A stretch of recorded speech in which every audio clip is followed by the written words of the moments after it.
ಹುಬ್ಬಳ್ಳಿ ಜಾರಿ ನಿರ್ದೇಶನಾಲಯದ ಇಡಿ ಅಧಿಕಾರಿಗಳ ಸೋಗಿನಲ್ಲಿ 3 ಕೋಟಿ ರೂಪಾಯಿಗೂ ಹೆಚ್ಚಿನ ಮೌಲ್ಯದ ಚಿನ್ನಾಭರಣ ದೋಚಿ ಪರಾರಿಯಾಗಿರುವ ಘಟನೆ ಹುಬ್ಬಳ್ಳಿಯಲ್ಲಿ ನಡೆದಿದೆ. ಇಡಿ ಅಧಿಕಾರಿಗಳು ಎಂದು ಹೇಳಿಕೊಂಡ 5ರ ತಂಡ ಕೇರಳ ಮೂಲದ ಚಿನ್ನಾಭರಣ ವ್ಯಾಪಾರಿಯನ್ನು ವಿಚಾರಣೆ ನಡೆಸುವ ನೆಪದಲ್ಲಿ 2 ಕೆಜಿ 942 ಗ್ರಾಂ ಚಿನ್ನಾಭರಣ ಹಾಗೂ 2 ಲಕ್ಷ ನಗದು ದೋಚಿದೆ. ನಗರದ ಚನ್ನಮ್ಮ ವೃತ್ತದ ಬಳಿಯ ನೀಲಿಜಿನ್ ರಸ್ತೆಯಲ್ಲಿ ಘಟನೆ ನಡೆದಿದೆ.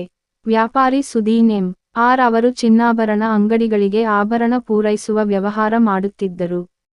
15 ರಂದು ಮಂಗಳೂರಿನಿಂದ ಬೆಳಗಾವಿಗೆ ಕೆಲಸಗಾರ ವಿವೇಕ್ ಅವರ ಜತೆ ಬರುವಾಗ ಚೈನ್, ಬ್ರೇಸ್ಲೆಟ್, ಉಂಗುರ, ಕಿವಿಯೋಲೆ, ನೆಕ್ಲಸ್, ಲಾಕೆಟ್, ಬಳೆ ಸೇರಿ ಒಟ್ಟು 3.2 ಕೋಟಿ ಮೌಲ್ಯದ ಆಭರಣಗಳನ್ನು ತಂದಿದ್ದರು. ಬೆಳಗಾವಿ, ಧಾರವಾಡ, ಹುಬ್ಬಳ್ಳಿಯಲ್ಲಿರುವ ವಿವಿಧ ಆಭರಣ ಮಳಿಗೆಗಳಿಗೆ ತೆರಳಿ ಆರ್ಡರ್ಗಳನ್ನು ಪಡೆದಿದ್ದರು. ಹುಬ್ಬಳ್ಳಿಯ ಹಳೆ ಬಸ್ ನಿಲ್ದಾಣದ ಎದುರಿನ ಹೋಟೆಲ್ನಲ್ಲಿ ವಾಸ್ತವ್ಯ ಮಾಡಿದ್ದರು.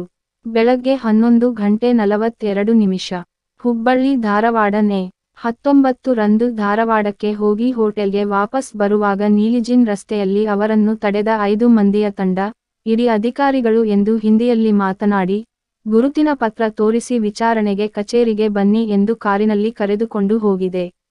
ಆ ವೇಳೆ ಚಿನ್ನಾಭರಣಗಳನ್ನು ಅಕ್ರಮವಾಗಿ ಸಾಗಾಟ ಮಾಡುತ್ತಿರುವುದು ತಿಳಿದು ಬಂದಿದೆ ಎಂದು ಸುದೀನ್ ಅವರನ್ನು ಬೆದರಿಸಿ, ಅವರ ಮೊಬೈಲ್ ಫೋನ್ ಪಡೆದು ಸಿಮ್ ತೆಗೆದಿದ್ದಾರೆ. ನಂತರ ಅವರ ಮೇಲೆ ಹಲ್ಲೆ ನಡೆಸಿ ಚಿನ್ನಾಭರಣವಿದ್ದ ಬ್ಯಾಗ್ ಕಿತ್ತುಕೊಂಡಿದ್ದಾರೆ.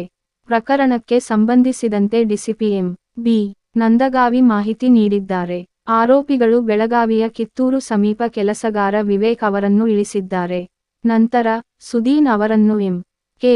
ಹುಬ್ಬಳ್ಳಿ ರಸ್ತೆಗೆ ಕರೆದೊಯ್ದು ಮಾರ್ಗ ಮಧ್ಯೆ ಬಿಟ್ಟು ನಗದು ಹಾಗೂ ಚಿನ್ನಾಭರಣದೊಂದಿಗೆ ಪರಾರಿಯಾಗಿದ್ದಾರೆ ಎಂದು ದೂರಿನಲ್ಲಿ ತಿಳಿಸಲಾಗಿದೆ. ಈ ಕುರಿತು ಪೊಲೀಸ್ ಕಮಿಷನರೇಟ್ ವಿಶೇಷ ತಂಡ ರಚಿಸಿದ್ದು, ಆರೋಪಿಗಳಿಗೆ ಬಲೆ ಬೀಸಿದ್ದಾರೆ.